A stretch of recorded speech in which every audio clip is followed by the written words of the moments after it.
Kill me! I'm here! Kill me!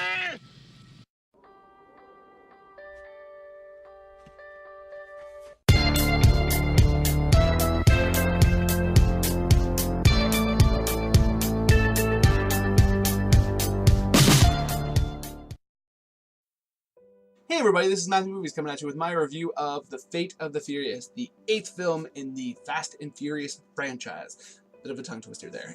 Now, my thoughts on this movie are basically mixed. I did not love this movie, I did not hate it. I was kind of almost a little bit bored, which was very surprising to me. My feelings on this franchise as a whole are a bit mixed as well. I really liked the first film when it came out. I thought it was a whole lot of fun. Then I thought it kind of dived in quality for a while, but then when Fast 5 came out, I thought that movie was awesome. I loved the new direction it was going into, where it wasn't just about the cars, where it was also an action series. And I enjoyed the 6th movie, I enjoyed the 7th movie. This movie just didn't hit the bar for me. Now, don't get me wrong, I clearly have bought in. These two movies are just ridiculous. I mean, when you have them driving tanks, when you have them basically surviving things that should totally have killed them without even nary a scratch. They're basically superheroes at this point, and that's the ride I bought into. That's the ride I'm going on. So that's the ride I wanted to get. And I really didn't feel like I got it all that much. This movie was much more about character than the other films. And the problem is I didn't think the characters were written in a super compelling way.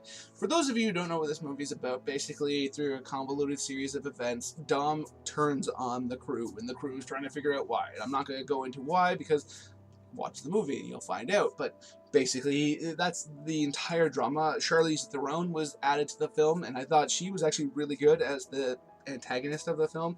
But this movie wastes several actors, like Scott Eastwood. I don't know why his character existed. Kurt Russell, who's one of my all-time favorite actors, just comes in for a cup of coffee here or there and says some vaguely cool-sounding lines like he gets it better than anybody else and walks out of the scene. He's really been given nothing to do in either film other than like a beer commercial essentially with Corona in the last movie.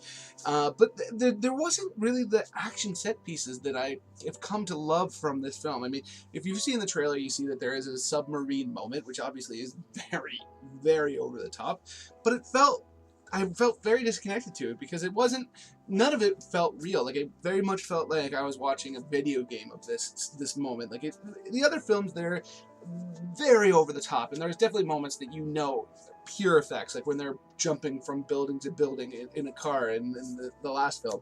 Obviously, I knew that didn't actually happen. It was very, very obvious. But at the same time, it was brief, first off, and it was so ridiculous. You're like, that's so dumb. I'm in.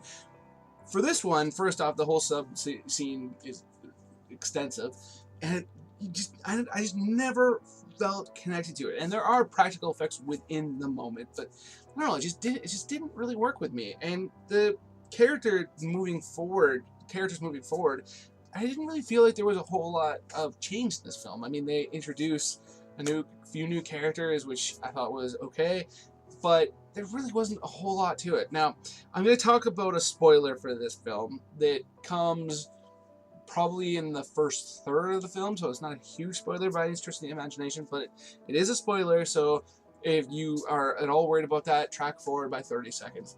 Jason Statham's character in this movie becomes basically a part of the crew.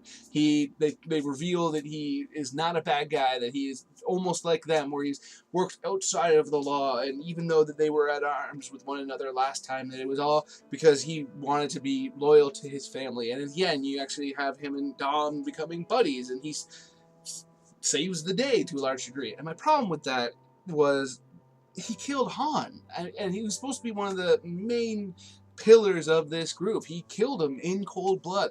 I did not buy for a second that any of these people who for X amount of films have been all about the family would go along with that.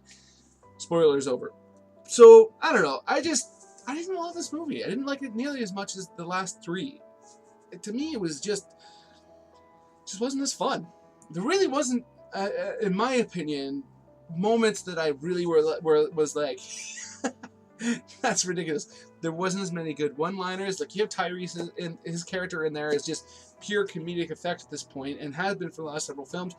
he had one line in it really that I thought was funny, or one situation that was funny. I mean, The Rock I thought was very entertaining in this movie, which of course, when is The Rock not? But I don't know. I just didn't really love this movie. I really wanted to, but it just didn't do it for me. I don't know. I might like it more on a second viewing when I don't have the expectation for it to be as over the top and fun as the previous films. But yeah, just on the first viewing, it just really didn't do it for me. So those are my thoughts on The Fate of the Furious. Let me know in the comments below what you think, if you've seen it, if you're interested in seeing it, what you think of the franchise, what have you. Please hit that like button, hit that share button. It does awesome things for my channel. It makes it much more likely that people will discover it that wouldn't otherwise. And that is just awesome of you to do. Other than that, if you are new here, please hit subscribe, hit that notification bell. It'll let you know when I put out new videos so you can come join the conversation, which would absolutely mean the world to me. Other than that, have yourself a nice day.